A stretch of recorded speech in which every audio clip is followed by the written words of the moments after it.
தலைப்பு: மனதைரியம். போர் அடர்ந்த காட்டை ராமு சோமு என இரு நண்பர்கள் சுற்றி பார்க்கச் சென்றனர். அவர்கள் காட்டில் உள்ள விலங்குகள் செடி கொடிகள் பற்றி பேசிக்கொண்டே நடந்து கொண்டிருந்தனர். ஒரு மரத்தை கண்டு அம்மரத்தின் அருகே சென்று இளைப்பாறலாம் என எண்ணி ஒரு மரத்தின் அருகே சென்றனர். அவர்கள் அந்த மரத்தை நெருங்கிய போது ஏற்கனவே அந்த மரத்தின் மற்றொரு பகுதியில் ஒரு புலி நின்று கொண்டு இருந்தது. அதனை கண்டு இருவரும் அதிர்ச்சியாகினர். உடனே ராமு பக்கத்தில் இருந்த மரத்தின் கிளையில் ஏறிக்கொண்டான். சோமுவும் ஏற முயன்றான். ஆனால் சோமுவால் ஏற முடியவில்லை. மரத்தில் இருந்து சரிந்து விழுந்தான். உடனே மனதைரியத்தை தன்னுள் வரவழைத்து கொண்டு தரையில் சரிந்து விழுந்தான். சரிந்து விழுந்தவன் இறந்தது போல நடிக்க ஆரம்பித்தான்.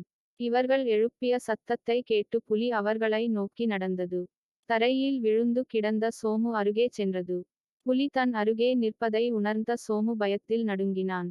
இருப்பினும் மூச்சு சத்தம், மூச்சு காற்றை புலி உணராத படி மனதைரியத்தை தன்னுள் வரவழைத்து கொண்டு தரையில் அசையாமல் இருந்தான். சோமுவின் அருகே சென்று அவனை முகர்ந்து பார்த்த புலி, மூச்சு பேச்சின்றி சோமு கிடப்பதால் சோமு இறந்து விட்டதாக நினைத்து அங்கிருந்து சென்று விட்டது. புலி சென்றதும் மரத்தில் இருந்து இறங்கி வந்த ராமு சோமுவின் மனதைரியத்தை பாராட்டினான். தலைப்பு: மனதைரியம். போர் அடர்ந்த காட்டை ராமு சோமு என இரு நண்பர்கள் சுற்றி பார்க்கச் சென்றனர். அவர்கள் காட்டில் உள்ள விலங்குகள் செடி கொடிகள்